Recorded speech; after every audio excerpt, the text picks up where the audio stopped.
You're muted.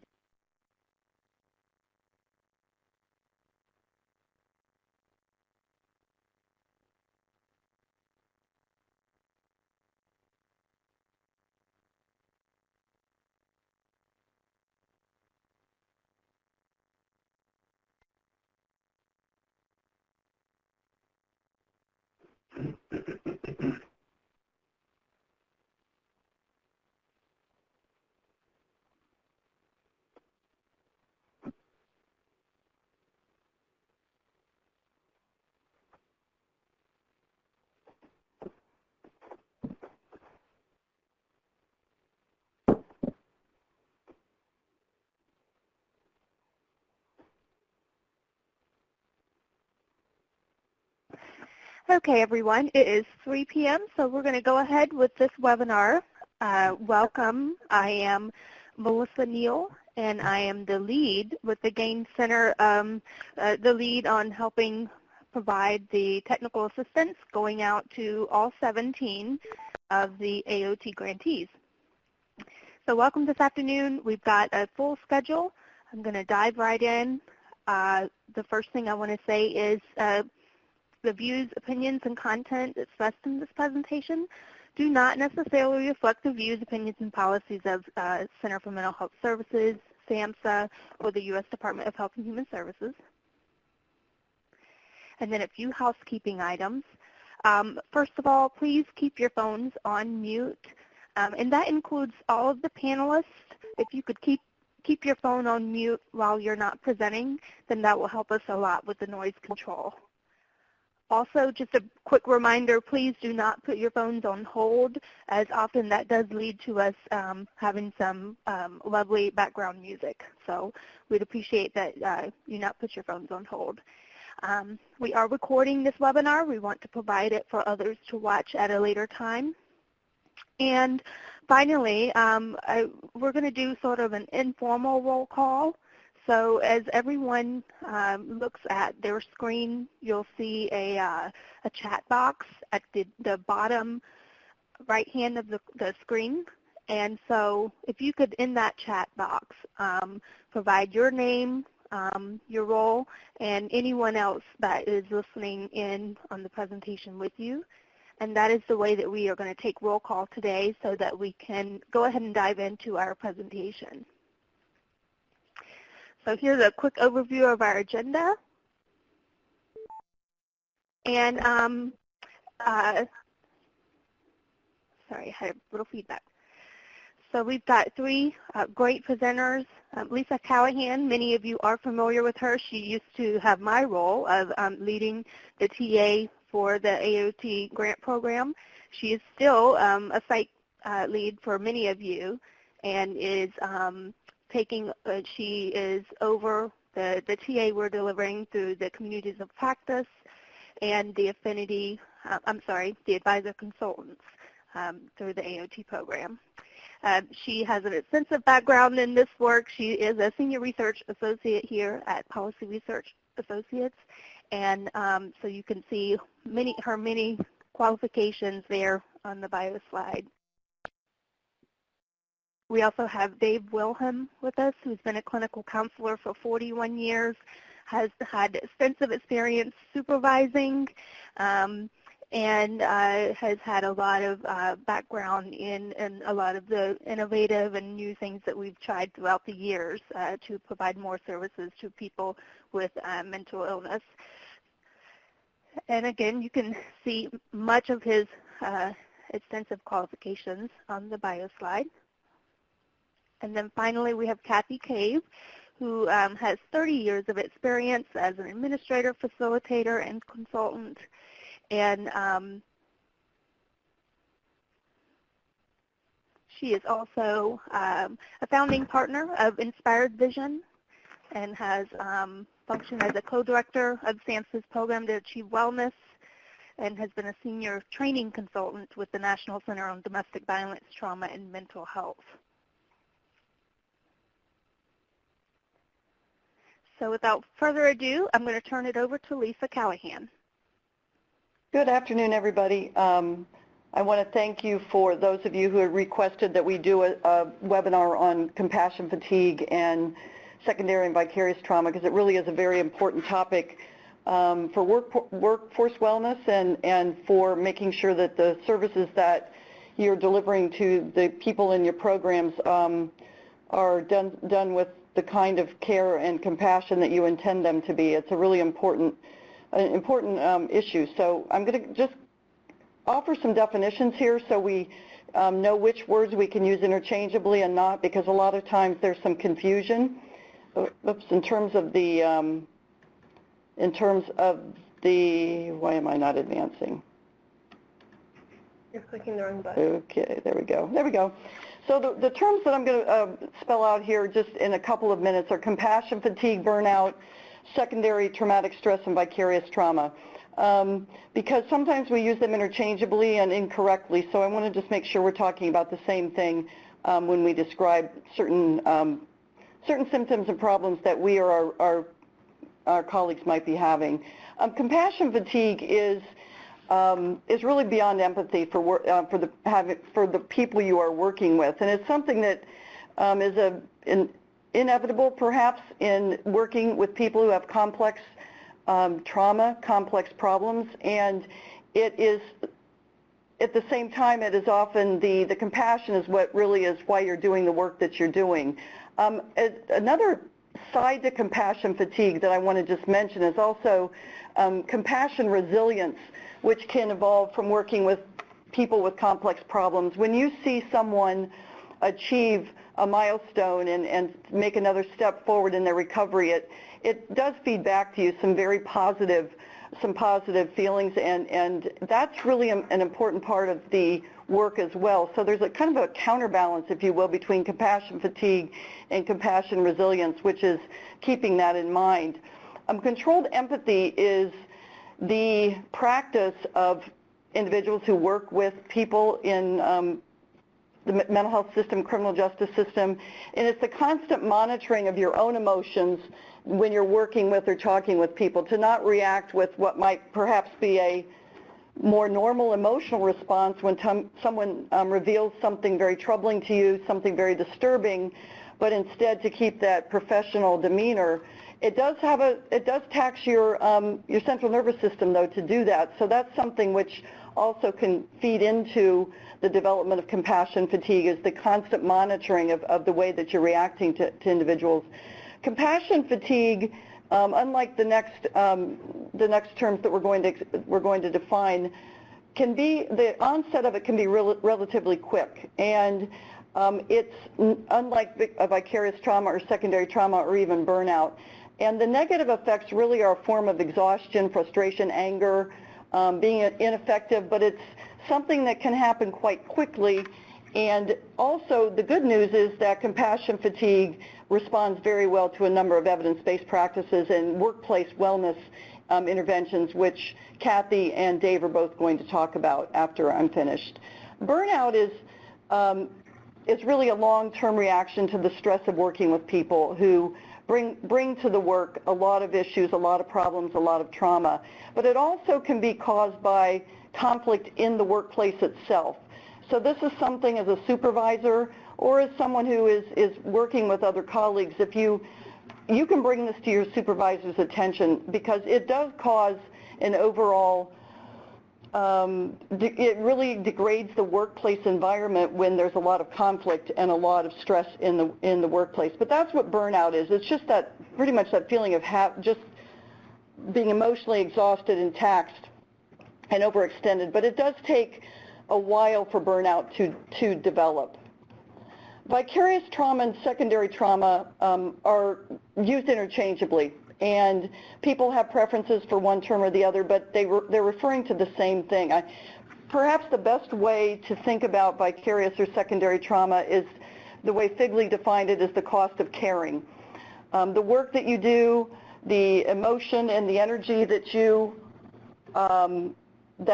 put into the work that you do has an inevitable cost to it, especially if wellness and self-care are not part of your workplace.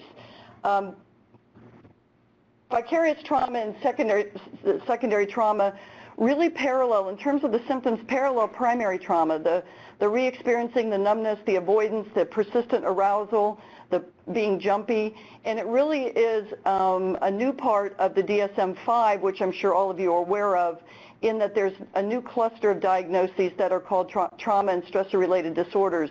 And for the first time, the DSM includes vicarious trauma and secondary trauma as part of that diagnostic cluster. So if you think about it may seem as though the distinctions among these terms is relatively small, but if you think about vicarious trauma, secondary trauma, and burnout as really being longer-term effects from the work that you do, and compassion fatigue being more, it can be a more immediate or short-term effect. I think that's a good way to think about them in terms of the work and the way that you can respond to those events in your workplace and in your work. So I'm going to turn it over to Dave now, and then Cathy will follow him. Okay, I may need somebody to advance the slides for me because I seem to have lost that ability. You should be able to advance them now. I don't have the buttons to push on that. Okay, well, I can do that then. Okay, so let me just start with following up with what Lisa just said, and welcome to everyone. We're wanting to try to provide some brief kind of description of interventions that supervisors can take with helping to minimize the negative effects of the stress that we're talking about here, vicarious trauma on staff. One of the first stages that you can kind of assist with is what's called the diffusing stage. And this is when you're pulling together the staff that are directly involved in the incident, and immediately after the event, usually within 1 to 4 hours after the event, and you're, of course, establishing an atmosphere of confidentiality. And usually this session lasts no more than an hour, and the purpose of it is to provide some basic education around the common, predictable stress symptoms that they may be experiencing. You're then providing an opportunity also for them to share their reactions and to vent their emotions. The goal here is to try to minimize the impact of this stressful event, and so that they can return to their normal routine both at work and also at home. Could you advance, please? Debriefing is a more formal type of intervention, and it is conducted usually within 3 to 5 days after the event, and it takes longer. Depending on the number of staff that are involved, you need to give at least 2 to 3 hours, and it could take longer. Obviously, you want to provide a safe setting that the staff perceive as safe without any interruptions, and the purpose is to provide both psychological and educational benefits. It's a very structured process where you're trying to move the participants through a process of cognitive, emotional, and back to a cognitive theme, and it encourages staff to talk about their emotions and the distress that they might be experiencing.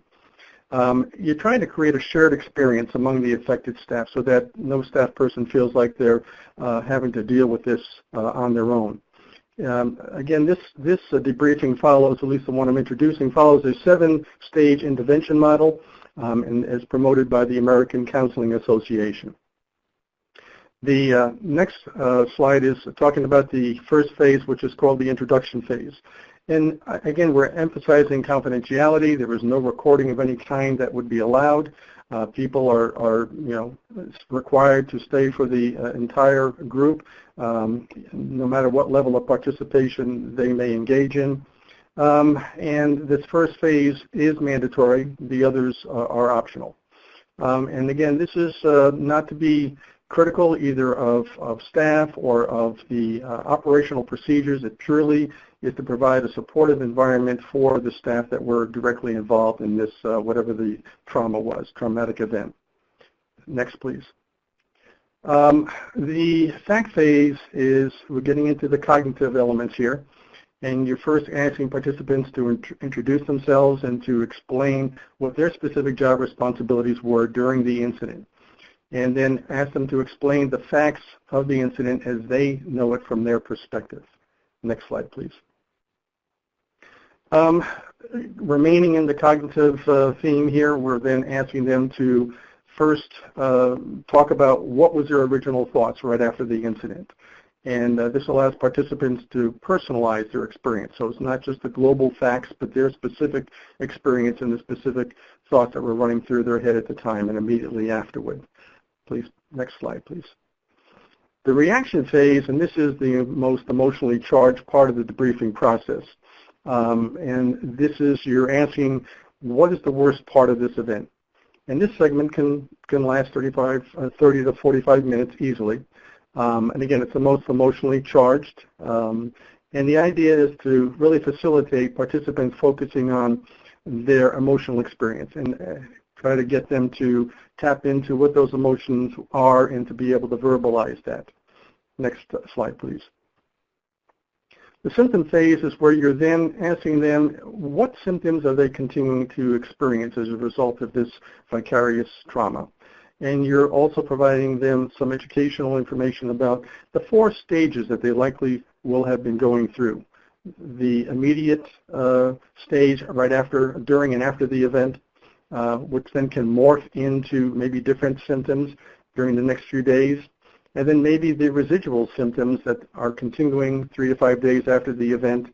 And then even further, as they are replaying the event in their mind as they're talking about it during this debriefing session, there might be other emotions that surface that maybe they didn't allow themselves to experience previously. Next slide, please. The teaching phase is where you're providing them both verbal and written material that describes in detail how the body is affected by stress, both physically and psychologically, and also some of the strategies that have been found to be helpful in helping staff or helping people in vicarious trauma situations to deal with that stress, and possibly even in giving them a list of appropriate websites that they could follow up on their own. Next slide, please. Finally, the reentry phase is where we're encouraging participants to ask questions and provide that opportunity for the staff to talk about parts of the incident that they're still struggling with. You're inviting them to raise any other issues that have not yet been discussed. And the group leaders themselves, their role is to not only help create a safe environment, but also to be role models for other staff to show how to be supportive of each other. And you may also find yourself wanting to ask the question, is there anything positive that came out of this incident? To help balance the negativity of the event itself. And then ultimately you want to be sure that you're providing each participant with a list of phone numbers and addresses that they may choose to access later as resources to help them if they feel like they need further formal and possibly professional attention. Next slide, please. I do want to emphasize that for those staff that are involved in conducting this protocol, that it's important that they have received formal training themselves in how to conduct these debriefing sessions. Next slide, please. Hello. Workplace stressors. This is what we're going to move into next. We're going to be talking about what are the common workplace stressors that staff can be going through. Based on my experience working in the community behavioral health center and working primarily, again, one of my roles was supervising all the case management staff that had to serve the persons with the most severe persistent mental illness in the community. These are some of the common things that I know they were facing. So I developed kind of a listing. I'm sure it's not an all-inclusive list, but I think these are some of the common things that your staff may be experiencing. Caseload size. We know that a lot of agencies are understaffed because of financial constraints, so that can tend to be a strain on staff.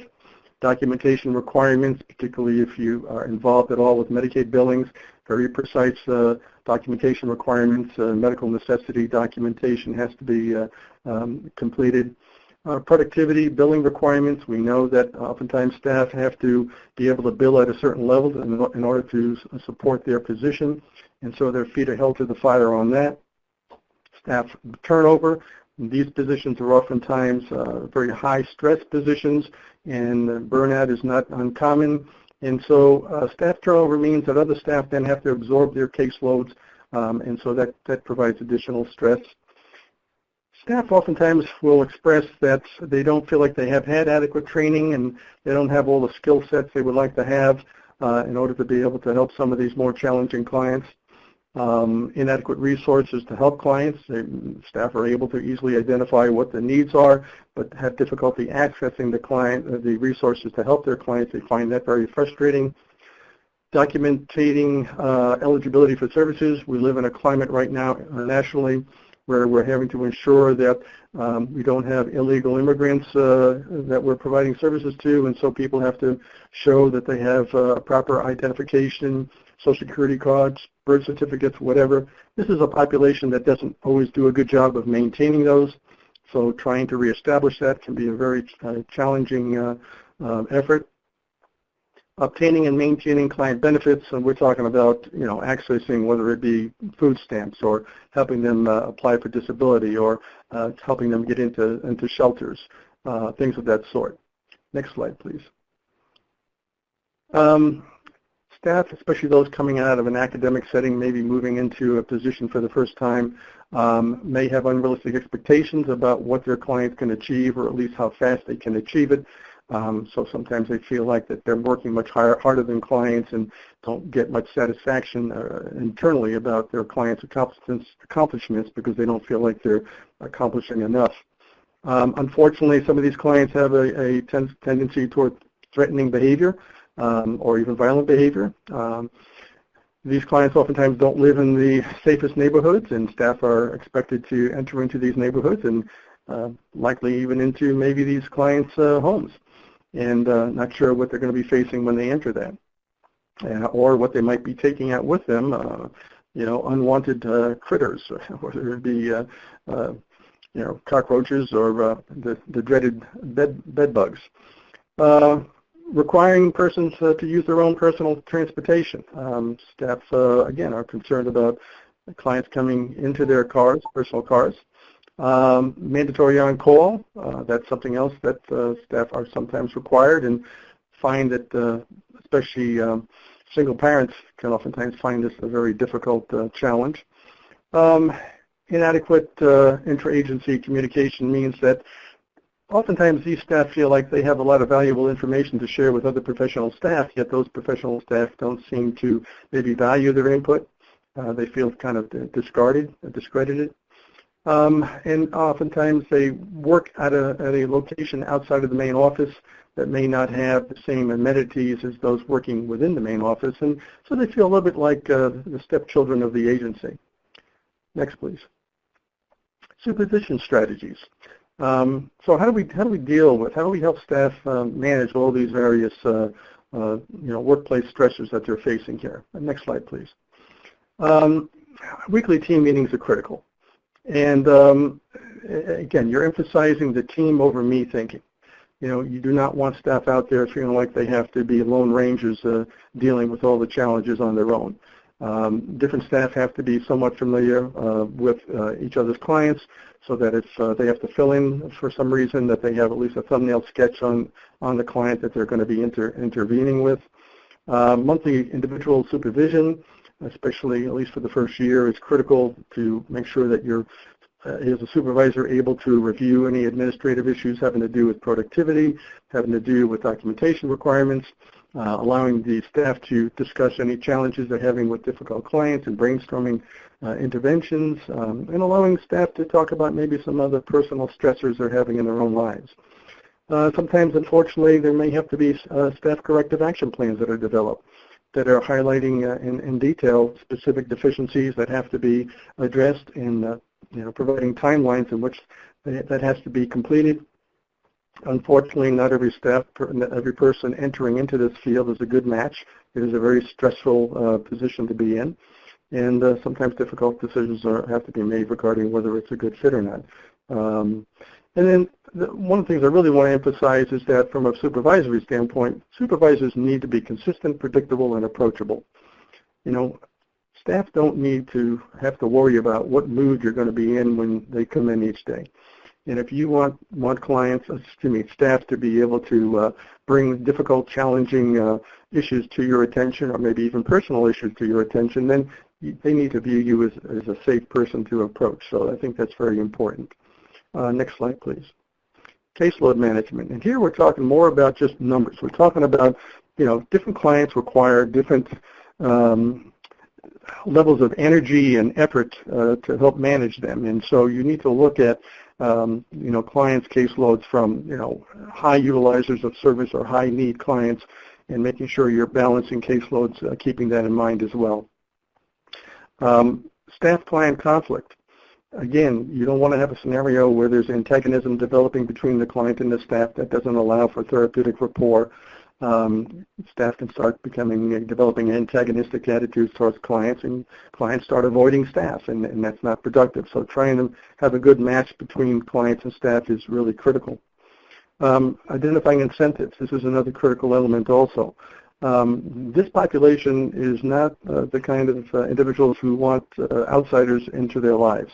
And so unless they can identify an advantage for allowing you into their life, they're not going to want you to be part of their life. So to be able to provide some incentives, whether it's simply transportation to get them to different appointments, or taking them grocery shopping, or helping them to access, say, food through the local food pantry, or clothing through, say, Salvation Army or Goodwill, or things that has a direct positive impact on them, bus passes, taxi vouchers, things that are truly valuable to them, assisting them in getting into a homeless shelter.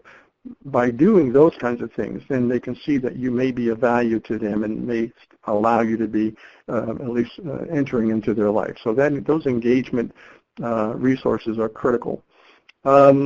Using multiple staff to address complex needs. Even though staff may have a primary responsibility for a client, clients sometimes have so many things that they have to have addressed simultaneously, whether it be significant medical issues, homelessness, they're involved in the criminal justice system. You may have to divide that between different staff to kind of focus on those different issues rather than having one staff trying to deal with it all.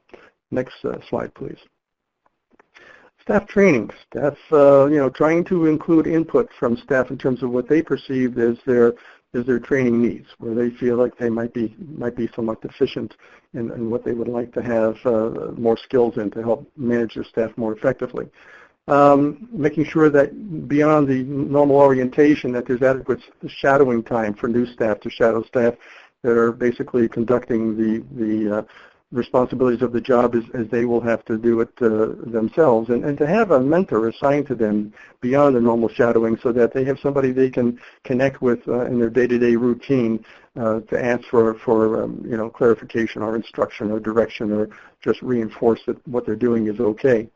The next bullet, talking about stages of readiness for change, I think this is very important also. We talked about unrealistic expectations that staff may have regarding their clients' motivation and ability to make progress in their recovery.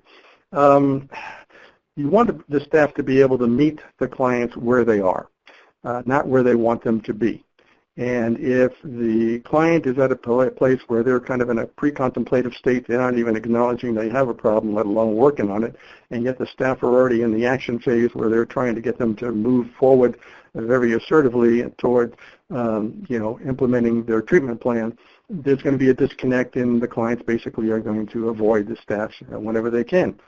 So, trying to match the staff's approach to the client based on where the client is at is an important part of this intervention strategy.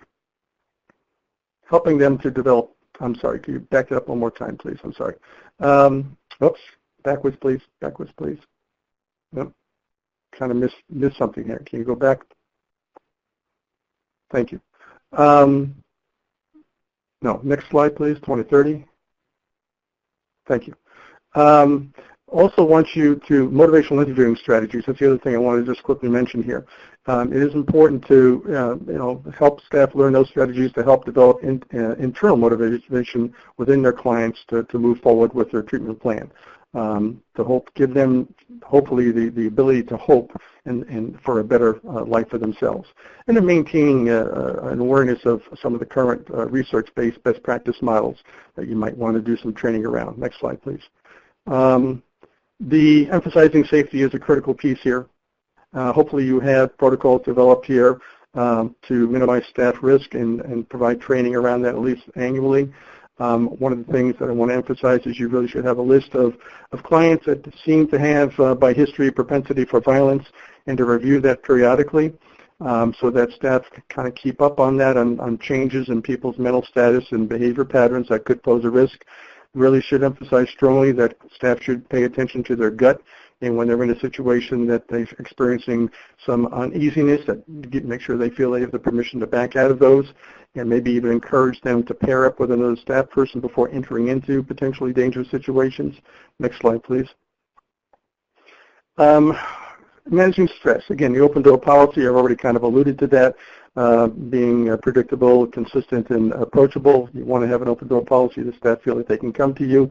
You want to look for signs of burnout, as Lisa had outlined here, very, very detailed. And informally bring somebody into your office and just make observational statements about what you're observing that is causing some concern on your part, and giving them an opportunity to share what might be struggles that they're having. And encourage the staff to build a working relationship with what we call secondary consumers, such as family members, if they're healthy family members, that they can use to assist them in managing their clients. And also developing relationships with key individuals in the community, partnerships, social service agencies that they may interface with, whether it be Department of Human Services, whether it be homeless shelters, the probation department, law enforcement, whatever they may be, to have key individuals that they can have contact with that can facilitate them accessing resources for their clients. And of course, encourage staff to take lunch breaks. You may not be able to mandate that, but I would strongly encourage you to really strongly encourage that for their own self-care. Next slide, please. Staff morale. Again, recognize staff accomplishments. We used to do this at the end of each team meeting by saying, is there any staff that want to talk about clients that have made some significant accomplishments that kind of highlights the efforts that the staff person has made to assist that client. Value staff input and really kind of support with the other professional staff the value of the information that these line staff have, and that the professional staff should not dismiss that. Advocate for the legitimate needs means you might have to kind of move up the administrative ladder here and help the powers to be to understand the importance of developing those incentive resources that I talked about earlier to try to engage clients.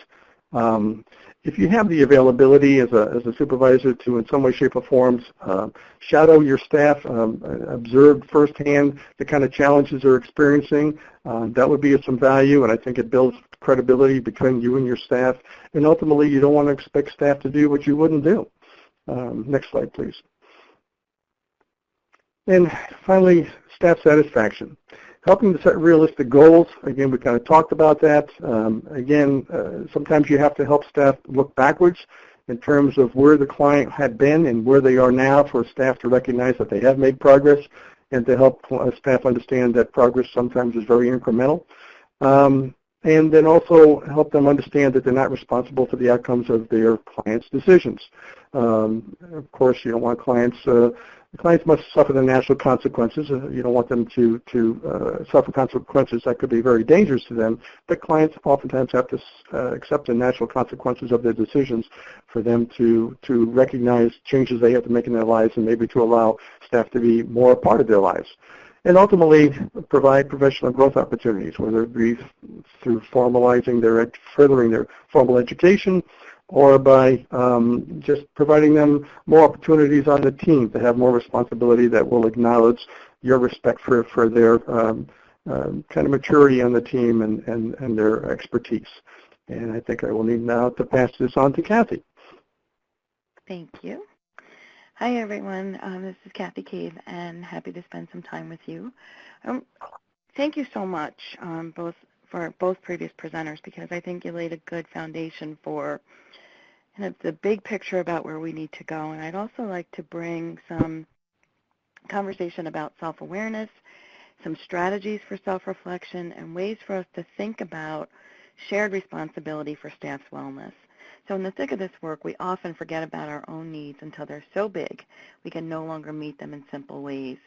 And, in my work and over the last 30 years, this has been true in all of the various areas of mental health and substance use services, whether it's been administrative work or direct service work. It's really thinking about that throughout our systems, throughout our programs. It's how do we cultivate self-awareness? It's one thing to say, oh, you all need to take care of yourselves, but we really need to cultivate self-awareness to make self-care even possible. So those are some of the things that I'm hoping to cover in the time that we have left today. At the core of our work, we have all this intention. You know, we want to be kind and respectful and hold up people's dignity and want to treat people in ways that we ourselves would want to be treated and that they would want to be treated. We would hope that we honor culture. We hope that we're aware of when we are, you know, in our own personal space where the ways we're behaving, we recognize, oh, wait, that's not how I mean to be or want to be, and I'm going to take care of myself so that I can be better at this tomorrow. And the reality is that we consistently have factors in our organizations and in our individual relationships, in our individual histories, and in our day-to-day that really do impact how we feel, how we respond to others.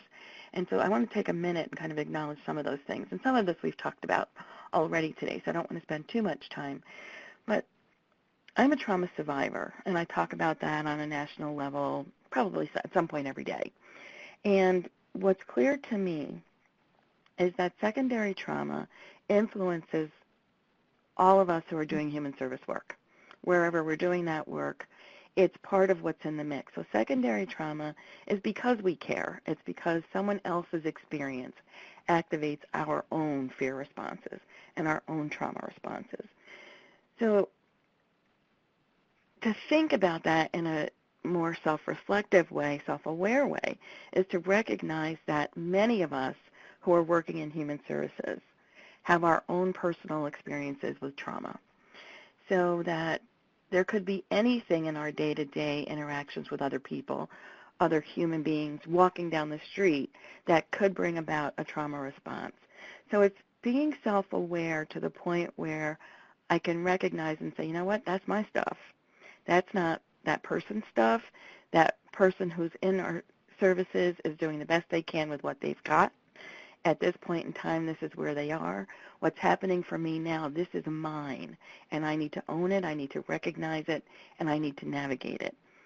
We've already talked quite a bit about stress and burnout, and so part of our deal is how do we consider ways as individuals and as organizations that we can have strategies and resources to lessen the stress and to navigate burnout.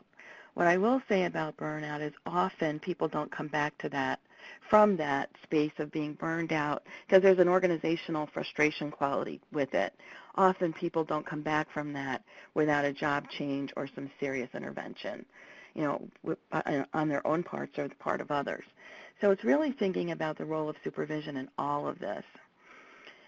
When I think about the impact of role expectations, and I was listening, you know, there's all of those things about caseloads and how we are trying to, you know, document what we do, and how on many levels the work that's expected of us in the day-to-day is not what we thought we were signing up for.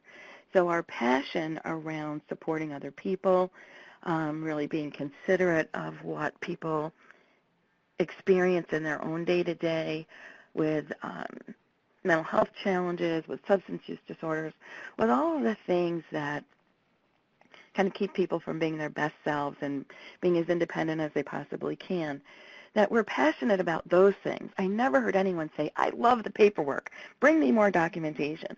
So often the things that we're spending our time doing are things that in our hearts we can get resentful about.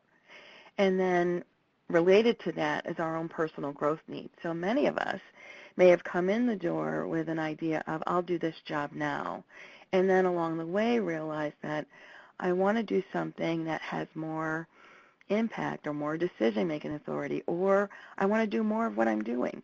So whatever supports staff to be their best selves can be growth needs. And it's keeping those issues on the table. So one of the things that I would offer a little bit of a different sort of view is I'm a firm believer in weekly supervision. And open door is great, But the people who come when the door is open are people who know that they're struggling and often can identify what that struggle is. So when we have regular supervision, and it doesn't have to be an hour, it should never be several hours because then it's something else. It's not supervision. It's how do we prevent opportunities in addition to team meetings where there's regular contact so supervisors can be consistent and can be reliable and can become trustworthy, become safe, and can use processes that we've been talking about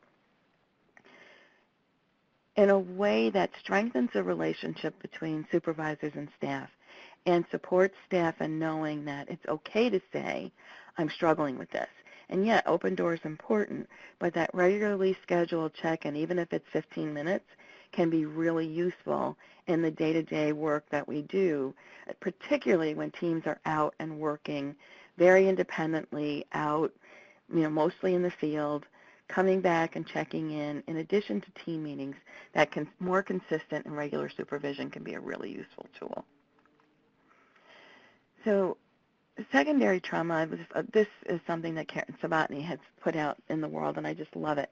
It's that when our hearts and our minds are open, we are so open and present that, of course, we would be impacted by other people's experiences.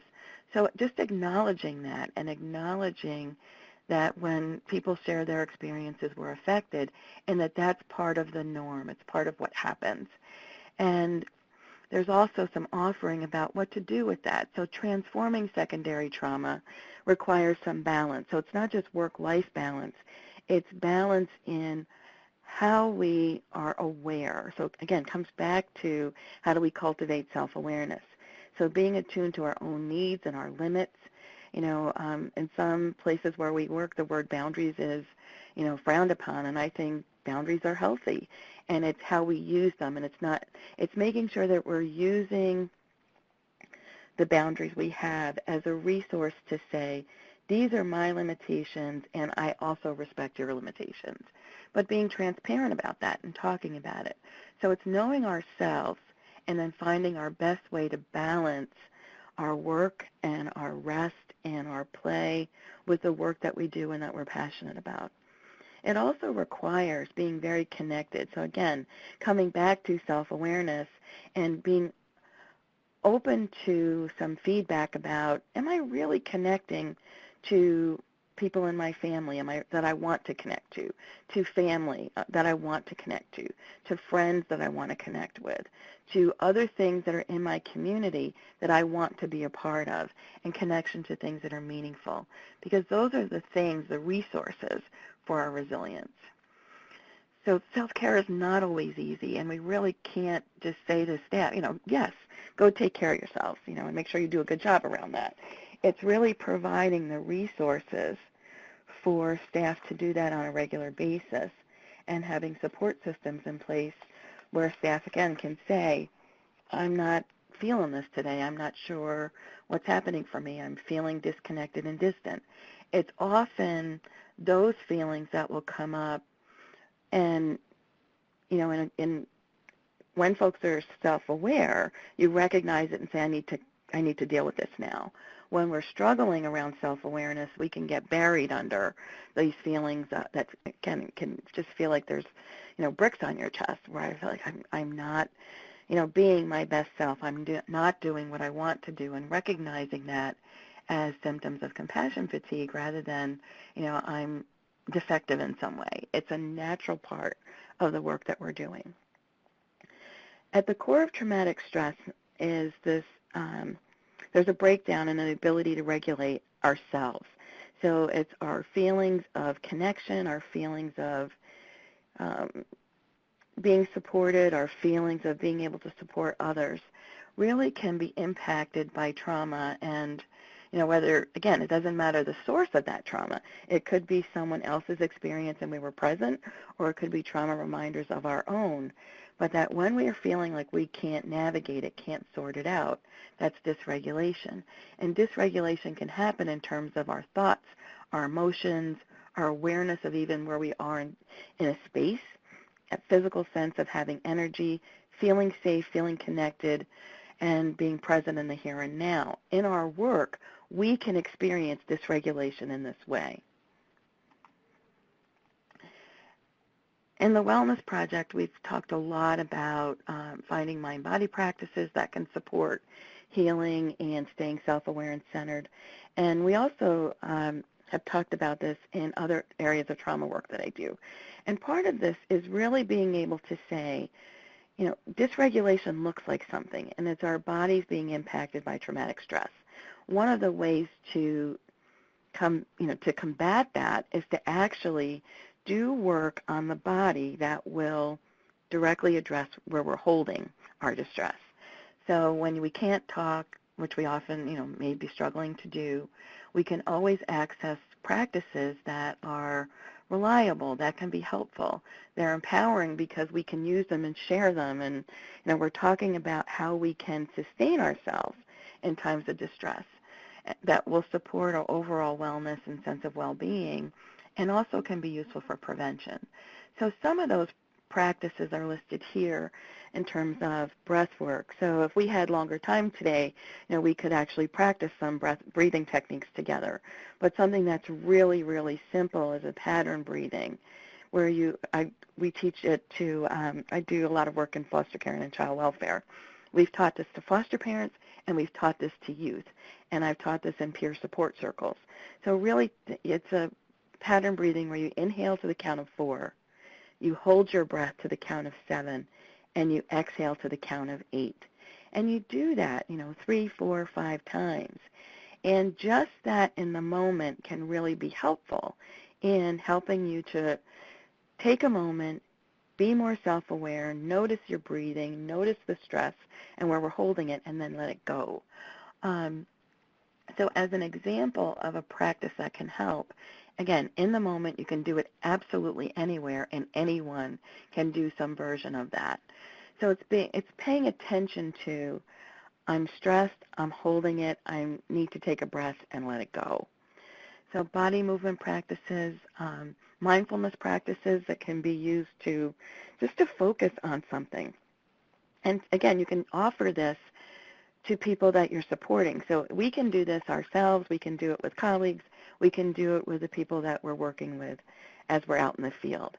Mindfulness practice really means, again, noticing. So it's bringing people to the present when our stress responses may have us, either really distant and disconnected, or it may have our anxiety going. So really thinking about, in this moment, how do I become grounded and centered and connected to the here and now? So in the supplemental resources, there's some more information about the activities that we talk about. There's some examples. I will mention a resource that people who are involved in treatment courts have shared with me, and that is, there's a website called Oasis in the Overwhelm. Millie Greneau is the clinician who puts some of this work out in the world and really speaks to, here are some wellness strategies that you can use while you're working, so at your desk or in your vehicle or out in the field, things that you can just stop in the moment and practice. So visualizing and using guided imagery, taking breaths, attending to the sensory environment that's around you, and really thinking about, do I have things easy? One of the things I often carry with me when I'm in the field, it's a small star-shaped pillow, and the word breathe is embroidered on it. So something that has some texture that I can hold, that, in the moment is a quick reminder, let's me focus on something, take a deep breath, and then go to work. And do it in a preventive way where in between appointments, I'm taking time to breathe, taking time to meditate, taking time to move my body in a way where I can just, maybe I'm going to flex my shoulders and let them down, bring them up and let them down. So things that we can actually do to support ourselves in the midst of the work that we're doing. So what's important for us in cultivating self-awareness, it's being aware of the impact of trauma and other life experiences on your own life. So there's what happens in our experiences with others, but what's my own stuff? Knowing the sights and sounds, it might be smells, As a trauma survivor, I am very aware of the smells that might activate my own fear response. So then I can prepare myself and have preventive strategies for when I smell those things. Rather than off and running, I can say, wait a minute, I know what that is. And that being uncomfortable right now is not the same as being unsafe right now. And that, too, is part of cultivating self-awareness. And know that some of our own stuff, the things that happens in our own histories, can influence how we see others and how we experience others. So really taking time to think that through and using supervision to help navigate that. I want to talk a little bit about a reflective process that can be used in supervision, can be used with colleagues, and can be used as a preventive strategy, so that if you only have a few minutes for supervision, that you can really touch base around what's happening for you and what's happening for staff, and to really have a system, a way of going about the practice of having a conversation so that it becomes predictable and becomes reliable. And as a way to increase self-awareness and self-care. So we can often, without reflection, be unaware of what's happening, unaware of the impact of our experiences, unaware of how we're impacting others. And the goal of reflective practice is, in this collaborative way, to provide some perspective and clarity so we can move forward with awareness about the impact of our work on us. So this is a diagram that was developed by a colleague of mine, and really thinking through what reflection looks like. So for folks who are interested in some additional information about reflective practice, a lot of this work started in the 0 to 3 movement, which if you Google 0 to 3 will come up, and they actually have lots of newsletters, lots of information about using reflection and part of supervision, and 0 to 3 is a preschool practice. And we've used this approach in all kinds of work with adults, in advocacy, in mental health work, in substance use work. So really thinking through in a few minutes that we start with whatever the event is. And again, if you use this as part of a regular practice, what you can do when there's an event is actually use some of the debriefing strategies that were talked about earlier. So you want to start with what's the event or experience, and then explore, separate from that, what you thought about it or felt about it. Not every one of us is a touchy-feely person that loves to talk about feelings. So if you can think about in terms of, here's an event, what happened? Separate from the what are your thoughts and or feelings about it? Checking perspective is where, as a supervisor, you might offer feedback and say, well, let me give you another thought. Here's another way to look at it. Let me give you some feedback about what I noticed and what I saw. And then the last step is actually collaborative problem solving and a plan to move forward. So what reflective practice offers when you use it on a regular basis is a quick check-in system of having conversations. So what I realized is that today we have very little time to talk more about this. But what I would offer is that when we can separate out the event from our feelings about it, and then be open to how other people experienced it and feedback and how people are seeing us and how we're responding. And then we can step to, next time this comes up, or if this continues to bother me or impact me, here's some strategies that I can put into place. Okay. So what that means is that in our workplace, we have to really think about what are the kinds of strategies that we already do and what are we open to try. And part of that means really looking at some organizational strategies. And I love this. That came out of some workplace wellness approaches conversations, is you can only make the canary so helpful to survive the mine. At some point, you just need a better mine. And so the wellness mindset means that there's this partnership between the organization and the people who work in the organization to really think through how people are impacted by the work that they're doing. And that we look at a whole health approach. So there's, what does our physical environment look like? Do we have times for practice? I love the idea of, yes, you have lunch every day. You take breaks when you need them. and take a minute in between conversations with different people that you're serving so that we can just press pause. So it's really looking at how do we incorporate these values into all of our organizations so that we can create community and values around wellness, because that's what actually builds a positive outlook. So for leaders, those of us who are managers, supervisors, if we're working all day without taking a break, we're not eating our lunch, we're not making it clear for folks that whatever practices help you for wellness, let's try to make space for that in the day, then what we're modeling for people is we want you to take care of yourself, but we're not doing it ourselves. So how do we model wellness, and that we encourage people to use the internal and external supports, and we provide supervision strategies that actually are effective, and we do that on a regular basis. What happens in many organizations is that supervision is reactive and in response to crisis, and it's very hard for staff to see supervisors as predictable and trustworthy when we only see each other when in crisis. So thinking about wellness, thinking about the dimensions of wellness, and folks can get more information about that if you like, it's how do we support each other in the work that we do and bring a mindset to our work. And caring for myself is not self-indulgent, it's self-preservation, and it's a quote by Audre Lorde that I love to share with folks. So I'm going to turn the program in our last few minutes over to Melissa. Thank you very much, Cathy. So we are a few minutes from the end of the webinar. However, we will keep this line open if questions are flowing. We don't want to stop the conversation. So after the Q&A, we do have some resources we want to make available to you, a live download as well as some other links and resources. So, but for now, we welcome, the lines are open, so we welcome if you would like to hop on and give us a question by phone or type a question in the chat box. We would love to have our panelists available to answer any questions.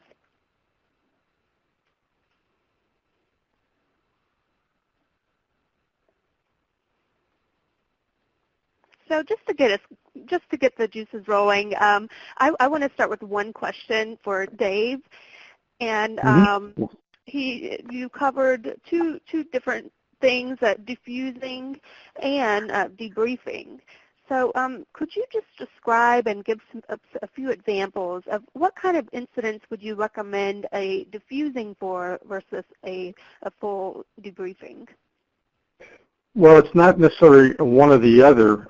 Diffusing can be just simply a precursor to the debriefing itself. So in other words, it's a more immediate response to staff, within just immediately after the event, just to provide them some opportunity again to get some initial support and an opportunity to express what they're experiencing internally in that snapshot of time. So it's not a matter of one or the other. It can be simply just a precursor just to kind of do that initial intervention and then to be able to set up a more formal scheduled debriefing. So I mean, again, the debriefing would be more for a true what they call MUI, major unusual incident, where something that, a severe outcome for, say, a client, and maybe a death of a client, that would clearly, warrant a more formal debriefing. But the diffusing may be even something maybe with a staff person who had been experiencing something they observed in a client. Maybe they had been recently assaulted or something, and it was alarming them, or maybe stimulating, as Cathy was talking about, some of their own maybe internal past trauma symptoms themselves, that it reactivated some of that stuff. So diffusing, I guess, could be used alone, and if it's not as maybe an intense of a trauma. But again, my presentation wasn't to say that it was one or the other. Again, the model I was trying to present was that diffusing should always happen, and then potentially then just that being a precursor to the debriefing, if that makes any sense. Okay. Are there any questions?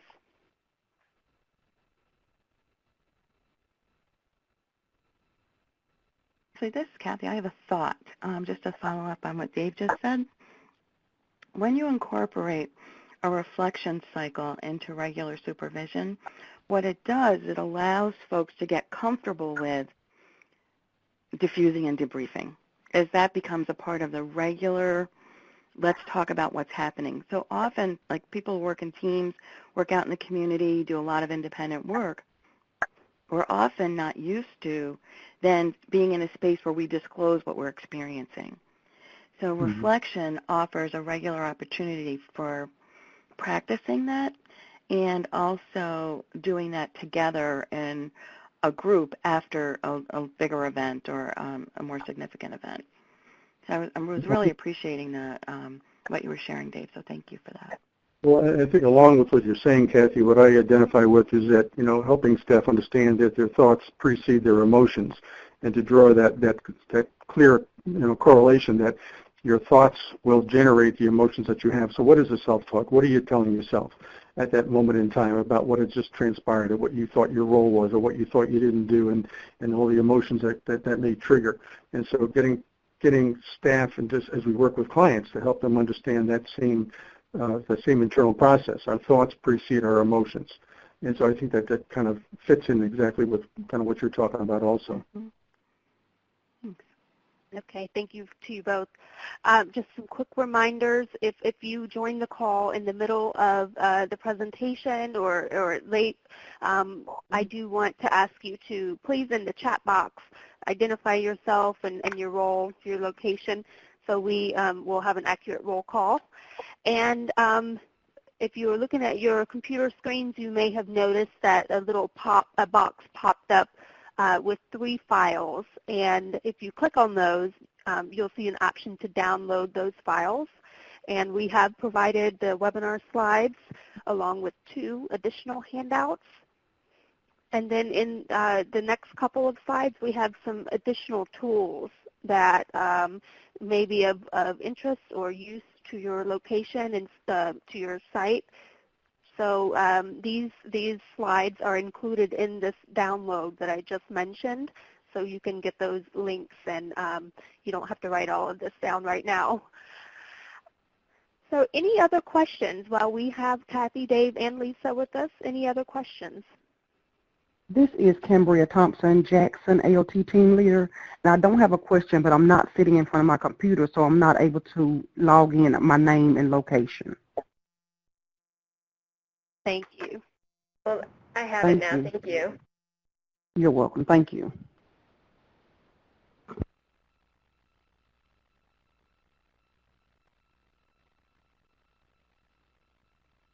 We also have a couple of slides of additional resources. So if you download those slides, you'll also see 2 slides at the end with several other resources and links that might be of interest.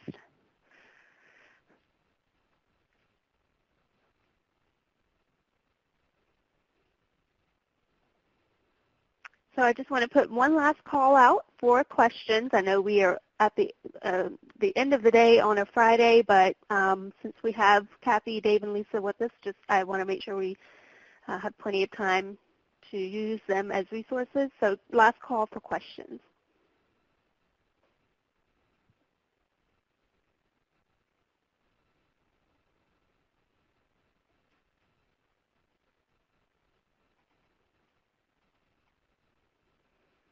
All right. Well, that brings us to the end of this project director call, and the next project director call will be held in a couple of months. And so thank you very much for joining us today. Feel free to reach out to me or Cassandra if you have any questions or need to follow up to this webinar. We'd be happy to link you with our presenters if you do want to have some follow-up. So thank you so much, and hope everyone has a great weekend. Bye-bye. Bye. Bye-bye.